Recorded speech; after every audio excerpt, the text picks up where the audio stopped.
GP Racing Dream brings you the Aprilia Super Teens at Snetterton. Steve's waiting for him on the grid. We're ready for race 2 of the Aprilia Super Teens, and have a look at this behind me. The Valley of Death, a big black cloud hovering above us as we get ready for the second race. Joe Francis is on pole position, Louis Dawson second, Harry Coomber third, Ryan Vickers fourth. But if the heavens open, who will get on the top step? We had a right mix-up in the first race, should be a cracker. Robin, over to you. Thanks very much, Steve. Yes, the weather had its part to play, and as you say, we only have to take a short glance at the sky to realise that anything could happen during this race.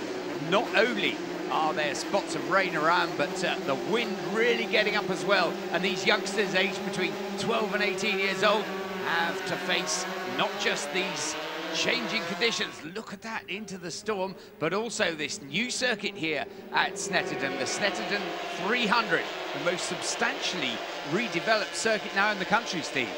Yes, it's the only circuit of its kind, I think, to have had redevelopment like this, certainly as long as I've been racing and been involved with it, so it's great to see the new redevelopment going on here. Got much more of a European feel to it, and well, Louis Dawson got off the line well, but has been swallowed up and is pushed down to fourth position. And Harry Coomber has got himself back out into the lead there. Tom Oliver, once again, another good start.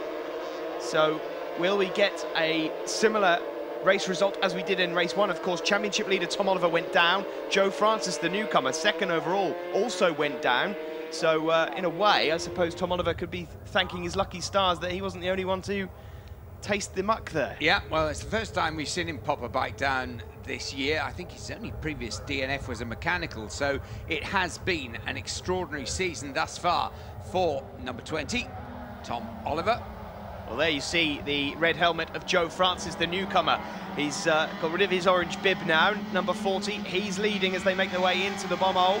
And there is Louis Dawson, number 34, and if only he could match the race pace with the starts, then we would be seeing him on the podium, that's for sure. But Joe Francis here, a win here would make him, would take him to 8 overall. That's more than any other Super Team rider. So it just goes to show you how consistent Tom Oliver has been to be the championship leader. There you see Brad Jones up there as well, 75 ahead of Harry Coomber, then Dawson, and there's Simmons. Yeah, Max Simmons, another good start from him from the third row of the grid, and closing as they run. That's a lovely impression there. Just goes to show how steeply this centre straight rises towards the start-finish line. Then they go over the little hump of the hill and then straight down into the right-hander of Riches, one of the most difficult corners really to get right in British racing. It has 2 apexes and it's a very long corner indeed. But here we are looking at the new section. They come out of Palmer's, run down towards Agostini. There's the Tyrrell's Clubhouse over on the left, but they got to pitch it in here. And once again, Steve, it's a big ask, this Agos. We've seen a lot of overtaking manoeuvres at this new corner because you've got the 2 apexes, a severe one on the way in, slightly more gentle on the way out. Yes, it's an interesting corner. I think over the years, once people start to get that right and get it nailed, we're going to see some great overtaking going on through there. But as you said, Hamilton Corner is a tricky one to navigate also. You've really got to get the speed right before you head into Oggies, and Oggies has taken quite a few casualties already this weekend. But at the front, it's still Joe Francis that leads, the newcomer leader, ahead of Tom Oliver, number 20. In third position there, just swinging out to try and have a look at second is Brad Jones, number 75. Brad, who that somewhere there is a big win with a capital W on it, waiting for Brad Jones. He's been at the front of so many of the races this year. Well, can it be this one? There he is in third position, just swinging wide there, following the line of Tom Oliver in second place. And look at Harry Coomber closing dramatically there. It's, well, as we said earlier, one little twitch, one mistake, and you can't afford it. There'll be 3 or 4 of them around your ears. Yeah, there's 3 13-year-olds in the top 4 there. Number 20, Tom Oliver, 16-year-old from Colchester, leads. Championship leader ahead of 13-year-old Joe Francis from Chester there. And then you've got Jones ahead of Coomber, both of them 13. Coomber from Radstock and Bradley Jones from Stolbridge in Dorset.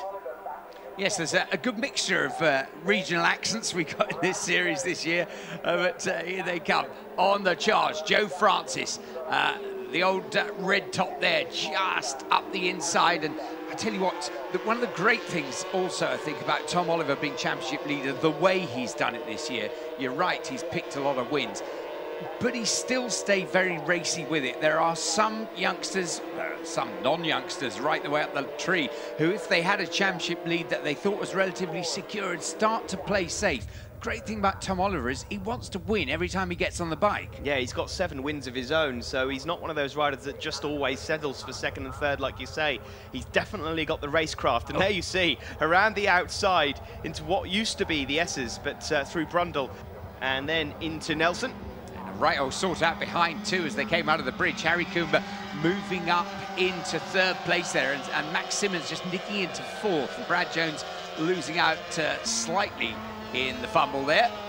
A little bit further back there, you can see Charlie Oakland, one of our younger female riders, just ahead of Robin Lindsay, another female rider. And then you've got also number 212, I believe, that's Russell Brown in there. These guys picked up points in race 1 earlier on, but at the front it is still Tom Oliver from Joe Francis. Yeah, just slots in ahead, isn't it? Sorry, Steve, but just as he crosses the line there.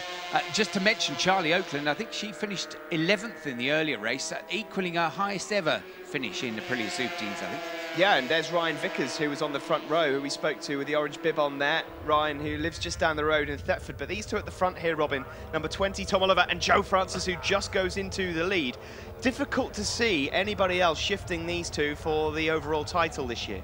No, they've been at it and on it since the beginning of the year, regularly setting fastest laps, regularly scoring points. And in the case of Joe Francis, perhaps, his main competition in the Nitro Newcomers has been David Allingham, who is improving by leaps and bounds every time we see him. So it could get a little tighter towards the end of the year, but at the moment, look how evenly matched these two are. Joe Francis in front, Tom Oliver tracking his every move.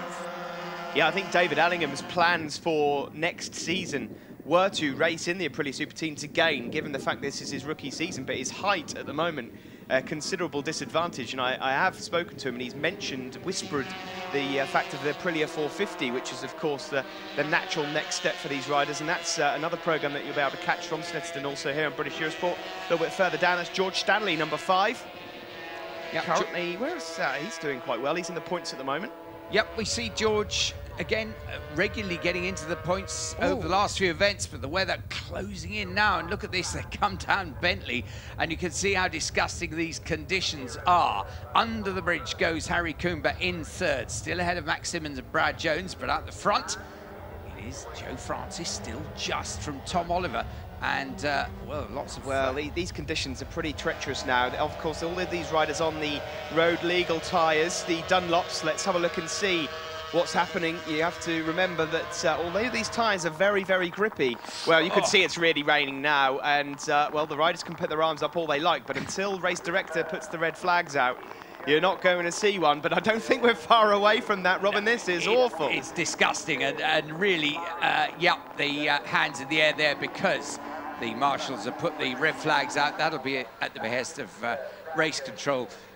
Conditions are the same for all, and frankly, if they get slippery, everybody needs to slow up, etc. But quite rightly, the decision taken there to bring that one to a close, giving the win to Joe Francis from Tom Oliver, Max Simmons 3rd, then Brad Jones, Harry Coomber, Ben Luxton, David Allingham, Alistair Deas, Louis Dawson, and Clinton Carver, the top 10. There we see on the podium, Joe Francis, Tom Oliver, and Max Simmons, the overall. There's the standings. Tom Oliver leading then by now just 40 points from Joe Francis, Ben Luxton, Brad Jones, Ross Twyman, and Harry Coomber, completing that top 6. There we see the Nitro Newcomers. Well, Joe Francis again the winner from David Allingham and Milo Ward. And in the newcomers standings, Joe Francis with a handsome lead from David Allingham and Ryan Longshaw. Then it's Alex Baker, George Stanley, Milo Ward, Russ Brown, Ryan Vickers, Ryan McAdam and Josh Hill. Winner of that race, Joe Francis. You must be quite relieved the red flag came out there. It's starting to get pretty hairy, and well, what a great weekend for you. Yeah, it's been a good weekend. I had 2 wins yesterday, and unfortunately me, Tom and Ross crashed in the first one. But yeah, Tom nearly crashed on that lap, so and then Tom put his hand up, and then we knew it was just coming down then. And you must have a few people to thank. Yeah, I'd like to thank Dunlop, Thundersport and Aprilia, and So Many Roads, Direct Distribution, Motrack Racing, my nan and granddad, Fab Racing, Trevor Baker, Graham Long and my mum and dad. Well done to you. You did well to remember all of that. We'll move on to Tom Oliver, second position. Tom, treacherous conditions out there, but you're pleased it's over. Yeah, I am really. It's been a mega hard weekend. All the races have been mega hard. Yesterday, struggled a bit in the rain, but just managed to get it home 2/5. And today's the first race. Joe said we had to come together at the first corner, so didn't finish that one, and managed to get the second in that one. Glad to get it over and done with. And usual thanks to Dad, etc. Yeah, I just want to thank cupsdirect.co.uk for helping out, and local friend Roger for helping set up a website and that, and just my dad and everyone who's helped out. Dunlop, Ian Newton, Thundersport, everyone who's helped. Well done to you, Tom, and we'll move on to Max Simmons now. Max, twice in a day on the podium, fantastic stuff. Yeah, it's great. I was a bit worried when the rain started again. I was just hoping they'd red flag it, which they did, but it was a great result. And from here on in, that must give you a lot of confidence to perhaps try and get on the top step. Yeah, definitely. I think we can just improve from here, really. And anyone to thank at all, Max? Mum and Dad, ProTint UK and Sean Wynn. Well done to you. Cheers. That's it from the Aprilia Super Teens on GP Racing Dream. From myself, Robin Murphy, and from Steve Day, we'll be back with you with the next round from Pembrey in South West Wales.